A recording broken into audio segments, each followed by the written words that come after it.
अल्लाह से के जिक्र से एराज का भयानक अंजाम क्या होता है, उस अंजाम की तरफ मैं तुम्हें लाना चाहता हूं। आपने नाम सुना होगा, उत्तर प्रदेश में एक जिला है जिसका नाम है गाजियाबाद। बाई रोड जब आप गाजियाबाद से दिल्ली जाएंगे, बाई ट्रेन की बात नहीं कर रहा हूं मैं, बाई रोड जब आप गाजियाबाद से दिल्ली जाएंगे तो गाजियाबाद और दिल्ली के बीच में एक कस्बा पड़ता है जिसका नाम है लोनी, जिसका नाम है लोनी। मुसलमानों की अक्सरियत यहां रहती है, मुसलमान ज्यादा इस बस्ती में रहते हैं और सब अल्लाह का शुक्र है ज्यादातर दौलतमंद, पैसे वाले और बड़ी बड़ी कोठियों के मालिक। सन 1995 की बात मैं बता रहा हूं, 1995 की। सुनिए अल्लाह के जिक्र से एराज का नतीजा क्या होता है। अल्लाह का जिक्र से, नमाज से के वक्त जो नमाज नहीं पढ़ता है तो उससे मुंह मोड़ने का नतीजा क्या होता है, जरा सुनिएगा आप। सन 1995 के अंदर, 1995 के अंदर इस गांव के अंदर दो सगे भाइयों की शादी होने वाली थी। दो सगे भाइयों की बारात लोनी से हटकर एक दूसरे गांव में जाना थी और लड़कियां दोनों उसी गांव की थी। एक साथ बारात जाना थी, एक लड़के की बारात इस लड़की के यहां, दूसरे लड़के की बारात दूसरी लड़की के यहां जाना थी। गांव एक ही था और बारात दोनों की एक साथ जाना थी। सिर्फ निकाह से एक दिन पहले इन दो अमीर बाप के बेटों ने, इन दोनों बेटों ने सोचा क्यों ना हम अपने यार और दोस्तों को बुलाकर आज की रात को रंगीन कर लें और डांस करवा लें, नाच करवाएं, गाने से हम अपनी महफिल को सजाएं। तो इन लोगों ने दिल्ली जाकर, दोनों भाइयों ने दिल्ली जाकर दिल्ली से कुछ तवाइफों को पैसा दिया और पैसा देकर उनको रात भर गाने के लिए और नाचने के लिए वहां से बुक कर लिया और उनको ले आए। इन दोनों भाइयों की गाड़ी आगे आगे चल रही है और तवाइफों की गाड़ी पीछे पीछे चल रही है। लोनी आ जाती है, इशा की नमाज हो चुकी है, महफिल सज गई है, यार दोस्त भी आ गए हैं, पूरे घर के अंदर दोस्त भरे पड़े हैं। दिल्ली से जो तवाइफें आई थी उन्होंने अपना कार्यक्रम शुरू कर दिया। कार्यक्रम शुरू हो गया, नाच शुरू हो गया, गाना शुरू हो गया। तवाइफों ने अपने ठुमके दिखाना शुरू कर दिया, अपनी कमर मटकाना शुरू कर दी। गाने में एक से एक बेशरम और बेहया गाने गाने लगे। ये दोनों भाई और उनके यार दोस्त मजे ले लेकर उस रात का मजा ले रहे हैं, उन तवाइफों के छलकते हुए जिस्म और उनकी कमर के मटकने का और ठुमकों का आनंद ले रहे हैं। रात कब गुजर गई पता नहीं चला, रात कब गुजर गई पता नहीं चला। सुबह फजर की आजान की आवाज आने लगती है, अल्लाहु अकबर अल्लाहु अकबर अल्लाहु अकबर अल्लाहु अकबर।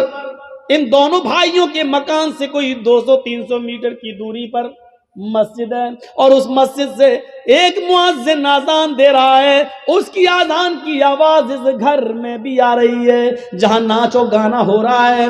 उन तवाइफों ने जब आजान की आवाज सुनी तो अपने पायलों की छनकार रोक दी, अपने कमर का ठुमका छोड़ दिया। वो थोड़ी देर के लिए आजान को सुनती हैं और खामोश हो जाती हैं। इन दोनों भाइयों ने देखा कि इन तवाइफों ने नाचना छोड़ दिया, इन्होंने गाना छोड़ दिया, ये सीधी खड़ी हो गई हैं। इन तवाइफों के खड़े हो जाने से और खामोश हो जाने से उन दोनों भाइयों को बहुत गुस्सा आया। दोनों भाइयों ने उन तवाइफों से कहा, क्या हुआ, रुक कैसे गई हो? ये ठुमके दिखाना, नाचना और गाना तुमने बंद कैसे कर दिया? उन तवाइफों ने कहा, साहब ये अजान की आवाज आ रही है, अजान की आवाज आ रही है, अजान के एहतराम की वजह से मैं रुक गई हूं। उन तवाइफों, उन भाइयों ने कहा, क्यों रुकी हो, नहीं नाच गाना शुरू करो।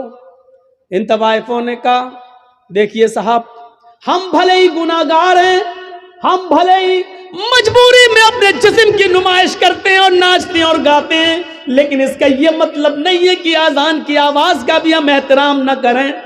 इतना तो हम मानते हैं, इतना तो डर हमें भी है साहब थोड़ी देर की तो बात है, आजान हो जाने दीजिए, उसके बाद हम नाचना और गाना शुरू कर देंगे। इन दोनों भाइयों ने जो जवाब दिया वो सुनिए। इन दोनों भाइयों ने जो जवाब दिया वो जवाब ये था, अजान तो दिन भर में 5 मरतबा होती है, वो तो होती है, वो तो फिर हो जाएगी, लेकिन तुम तो बार बार नहीं आती हो, तुम तो आज आई हो, कल थोड़ी आओगी। मुअज्जिन अपना काम कर रहा, उसको करने दो, तुम अपना काम शुरू करो, चलो नाचो। और इन तवाइफों ने ये सोच कर कि मेरे पूरी रात की मजदूरी कहीं ये न मार ले, पैसा न दे, इसलिए उन्होंने अपने कमर को फिर मटकाना शुरू कर दिया, फिर ठुमके लगाना शुरू कर दिया और नाचना फिर शुरू कर दिया। और ये नाच गाना सुबह 7 बजे तक चला। दिन में 2 बजे बारात जाना थी, शाम को 7 बजे निकाह होना था, 9 बजे वहां से इन दोनों औरतों की, दोनों बीवियों की रुखसती होकर इन दोनों भाइयों के घर आना थी। कार्ड सबको बढ़ चुके थे, सुबह 7 बज चुके हैं। इन तवाइफों ने कहा देखो मैं अकेले नहीं जाऊंगी, तुम लोग मुझे लेकर आए हो, मुझे दिल्ली पहुंचाओ भी, क्योंकि रास्ते में हम तवाइफों को लूटने वाले लोग बहुत मिलते हैं, हमारे जिस्मों के साथ गलत सलूक करते हैं, इसलिए तुम लोग हमें छोड़ के भी आओ। उन दोनों भाइयों ने कहा चलो, हम लेकर आए थे तो छोड़ने जाने में क्या अर्ज है। इन दोनों भाइयों ने अपनी गाड़ी उठाई, तवाइफों की गाड़ी भी चलने लगी।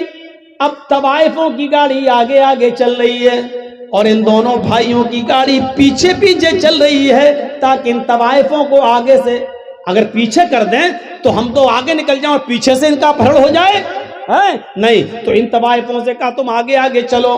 तवाइफों की गाड़ी आगे आगे चल रही है और इन दोनों भाइयों की गाड़ी पीछे पीछे चल रही है।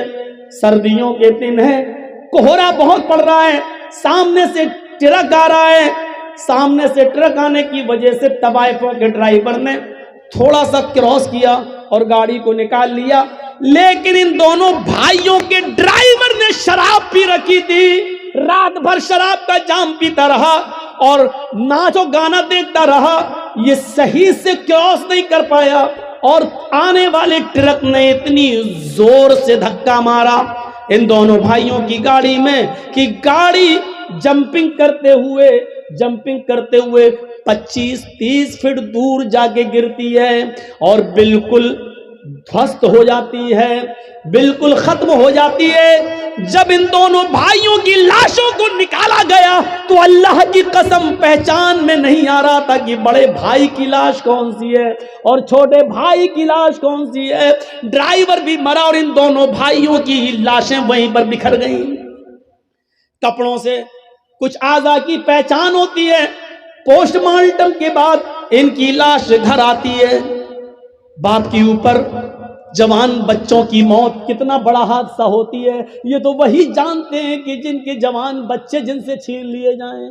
हम और आप उसका अंदाजा नहीं कर सकते हैं। मेरे भाइयों, अब लाश कहीं बदबू ना देने लगे, इसलिए हुक्म होता है कि ईशा की नमाज के बाद इनको दफनाया जाएगा, इनकी मिट्टी होगी, लाश कहीं बदबू न देने लगे। सोचिए जरा, थोड़ी देर के अंदर कितना मंजर बदल गया है। अभी थोड़ी देर के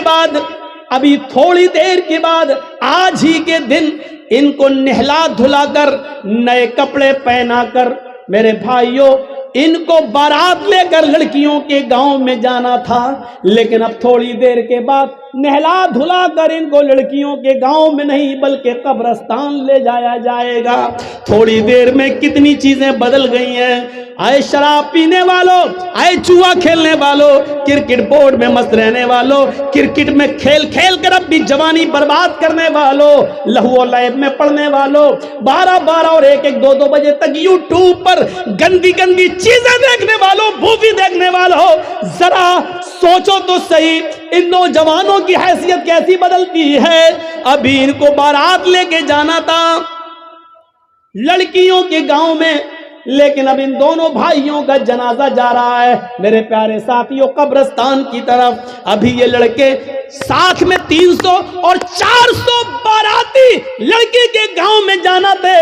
300 और 400 लोगों के साथ इन दोनों नौजवानों को लड़की के गांव में जाना था, लेकिन अब ये 300 और 400 लोग लड़की के गांव में के बजाय अब जनाजे में जा रहे हैं। हैसियत देखो, हैसियत देखो। अभी इन दोनों लड़कों को ससुराल से आए हुए कपड़े पहनना थे, नए कपड़े पहनकर बारात में जाना था, लेकिन अब इन दोनों लड़कों के जिस्मों पर ससुराल से कपड़े नहीं बल्कि सफेद रंग का कफन पहनाकर इनको कब्रिस्तान की तरफ ले जाया जा रहा है। मेरे भाइयों, हैसियत बदल गई। ये नमाज के वक्त इन लोगों ने तवाइफों के नाच को मुंह चला चला के कहा नाचो नाचो। मौज़िन तो 5 टाइम अजान देता है, तुम तो रोज रोज थोड़ी आती हो।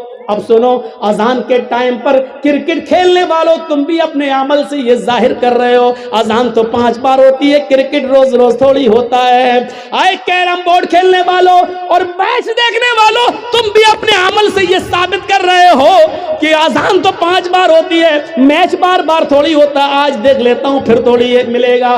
तुम भी अपने अमल से यही साबित कर रहे हो। याद रखना, जो इन नौजवानों का हाल हुआ है कल वो हमारे साथ भी हादसा हो सकता है, हादसा किसी के साथ भी हो सकता है। वमन अरज़ान ज़िक्री फ़इन्न लहू मईशतन ज़न्का, जो मेरे जिक्र से एराज करेगा हम उसकी रोजी को तंग कर देंगे। हम उससे रोजी को तंग, ये नहीं कहा बंद कर देंगे, हम उसकी रोजी को तंग कर देंगे। ये हमारे पास जो आज रोजी तंग हो चुकी है मेरे प्यारे साथियों, उसकी वजह यह है कि आज हम नमाज से दूर हो चुके हैं। ये इस्लाम की बुनियाद है, इसको पकड़े रहो।